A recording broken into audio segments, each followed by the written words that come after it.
So to say that Star Wars Battlefront 2 sort of had a rough past year is more than an understatement. When it comes to broken promises, bad development choices, broken patches, almost every patch, no good content, very scattered, drip-fed DLC, there's been a lot of problems with this game. Ever since launch, with their microtransaction loot box fiasco, and millions of people hated the game. It was all over the news. It was the most downvoted thread in Reddit history. This game has had a rough lifespan. And now that we're finally starting to get some new heroes and some new decent content a year later, I'm going to sort of review the whole past year, sort of talk about the changes that they've made, and if you're a new player or you're a returning player, I'm going to sort of give my opinion on if you should come back and give this game a second chance or not. Alright, so to start off, I think this game would have been 1,000,000% better, but the developers have made some really horrible decisions. Like, let's go with the progression system for instance. Instead of content, they decided to go back and revamp their entire progression, which is what I assume took all the time and energy and resources that the development team had, was trying to fix their broken game from the start. If they would have just left the loot boxes the way that they were, and they turned them off the day of launch. They turned off the pay-to-win aspect. It was just loot boxes, but you couldn't spend money on them. I think that was fine.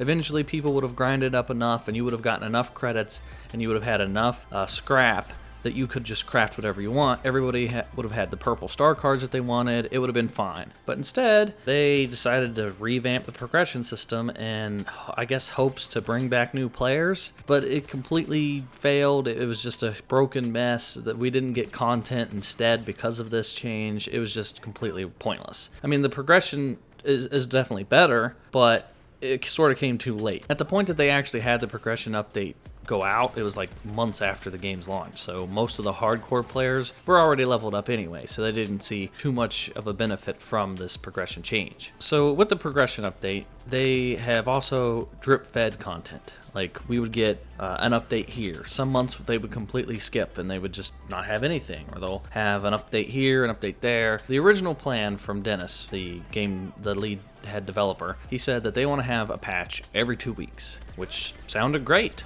Tons of people were all excited. There was tons of promises from the developers. It was going to be a nice, polished game. They were going to fulfill their promises of a live service game. And then 2 weeks would go by and there was nothing. And then another 2 weeks would go by and still nothing. And then they would eventually have a patch and it would cause problems, and there would be like a month of bugs, and then they would go another month, and then they would fix the bug that they had, and they would leave the game in a broken state for months at a time. And then they would have hot fixes, and it's just the development behind this throughout the whole past 11 months has been garbage. I don't know what is up with these developers, unless there was like a team of like 10 people working on the game. I don't know. I've seen indie games have more frequent updates than this game. This is a AAA game produced by EA, so they have the funds. They never officially came out and stated, hey, there's only like 10 people working on this game right now. They never said that. People just assumed that they all went to Battlefield and it was a ghost team. Then it never once came out and had an official statement saying, oh, there's no devs working on the game. So there shouldn't have been an excuse for why we didn't get the content that we should have and was promised. So there's been bugs every update. There's still some bugs that have been in the game since launch. Some of the heroes have been nerfed. Some of them have been buffed and then they broke them. Palpatine's been broken like 3 or 4 times. Boba Fett's jetpack is still really bad. Everything knocks him out of the sky and it makes him sort of one of the worst heroes, and he's Boba Fett. He should be iconic, but now he's just sort of tied to heroes versus villains. If you use him in the Galactic Assault, you're not going to do very well. And then you have force powers like Yoda's unleashed ability. It won't work sometimes. Luke is really bad with his force push and his repulse. They have still, after a year, have not figured out how to fix the force powers with the heroes. Like, you can use the repulse and a guy standing right beside you and he won't get affected. And So as you're in the animation doing the repulse move, you get mowed down because it glitched and it didn't work. So things like this kind of break the immersion and make the game not fun. Like, you saved up your points, you earned a hero, and now you're running around on the battlefront with your favorite hero, and then a glitch happens and then you die.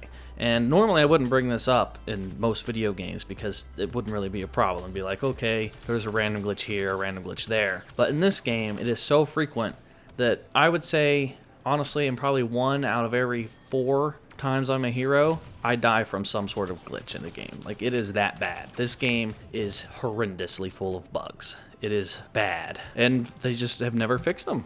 They try, and then they break something, and then the next patch comes around, and they have to fix the thing that they broke, and they sort of just ignore the problems that were already existing. So Vader's choke animation has been broken. Like, he'll get stuck in his choke, and then you can't do anything, and then you just die because you can't get out of the animation. It's been a rough ride for the heroes, that's for sure. Like, they definitely need to fire and hire somebody else that works solely on the heroes, because the current hero guy that they have, he's pretty bad. And then I want to talk about the different game modes that they've added. They've added jetpack cargo, and they've added Ewok hunt, and they've added hero starfighters. And what they originally said at E3 was that they wanted to keep the player base together. They didn't want to separate the player base. That's why they got rid of the season pass, and they wanted just to focus on content, and they wanted the players to just have an experience where you don't have to pay DLC to split up the player base. Well, with all these game modes they added,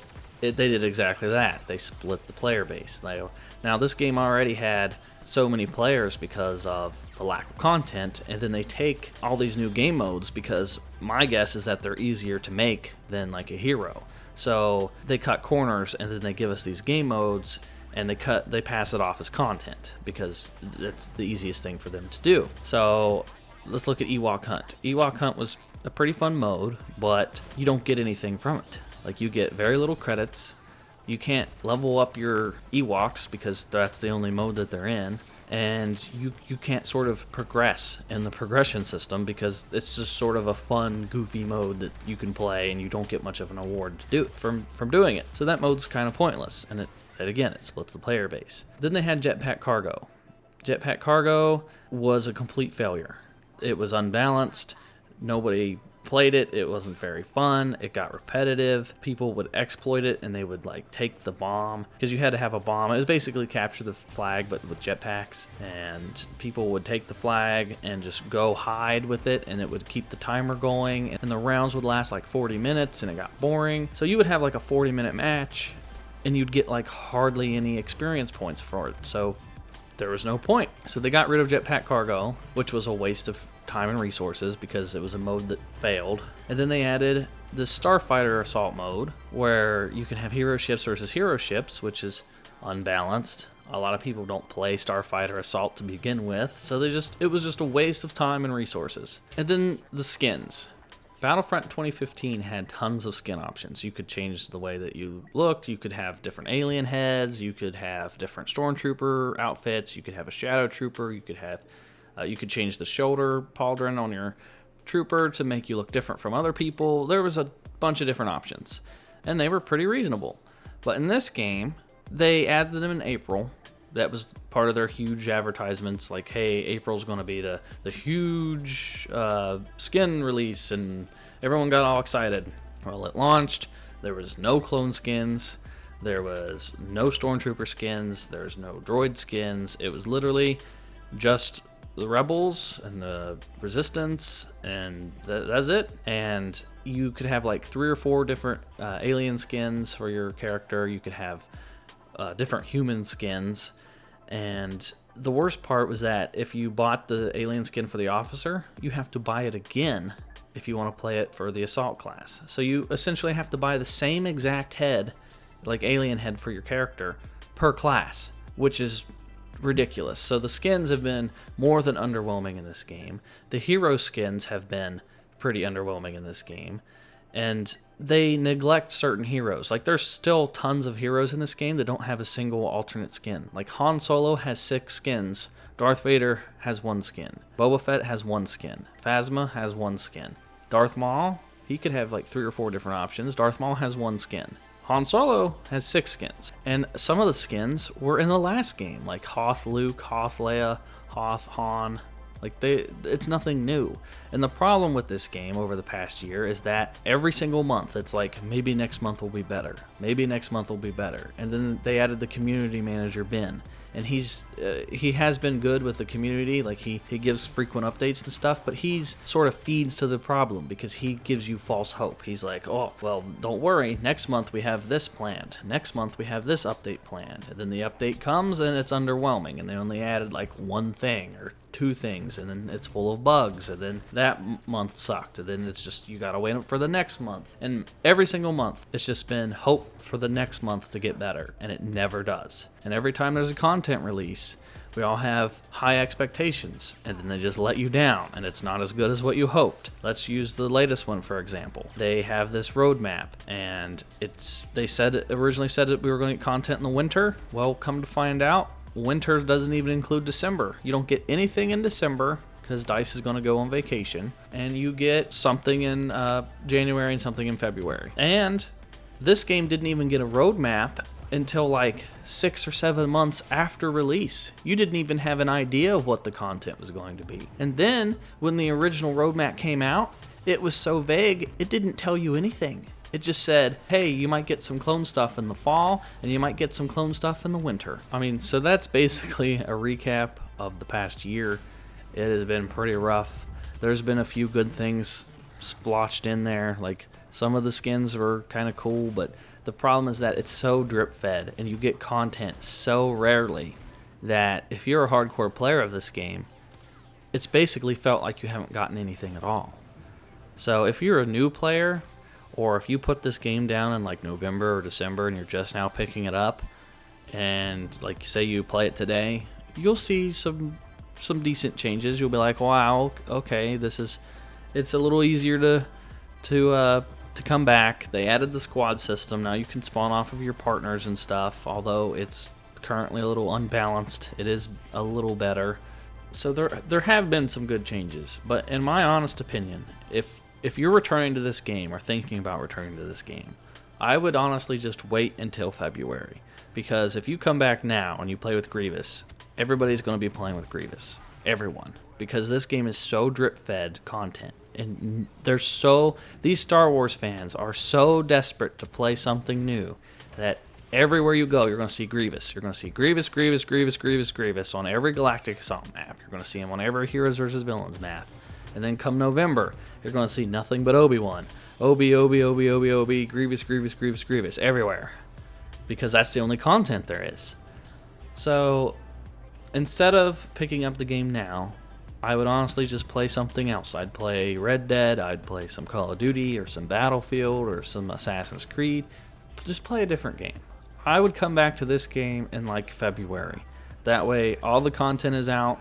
Hopefully they've had a few patches. They're adding some hero star cards for every hero come this month. There's going to be a few new skins to try out come February. It'll be all unlocked. You'll have Anakin, you'll have Dooku, you'll have Obi-Wan, you'll have Grievous, and you'll have Geonosis. So, in my honest opinion, I would say come back in February if you're a returning player or you're picking up the game for the first time. It'll have a decent amount of content by February, and it won't feel like it was drip fed because obviously you're picking it up for the first time or you're coming back to it. But if you're a current player, it's going to feel pretty drip fed, and I would honestly, I would take breaks. I wouldn't continually only play this game. But yeah, that's basically a summary. It's been a really rough year. The development has had promises, and they've broken promises, and they've tried to make it up to us, and then they've let you down time and time and time again. So hopefully if they ever make a Battlefront 3, they get their shit together from the very beginning.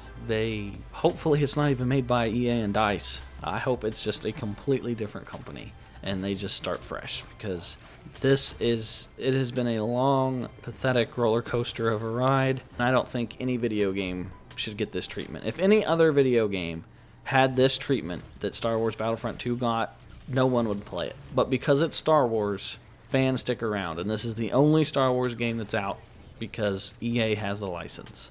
So So yeah, that's my opinion. If you guys agree, then let me know, or if you disagree, let me know down in the comments below. Check out another video, give this video a thumbs up, and I'll talk to you guys next time.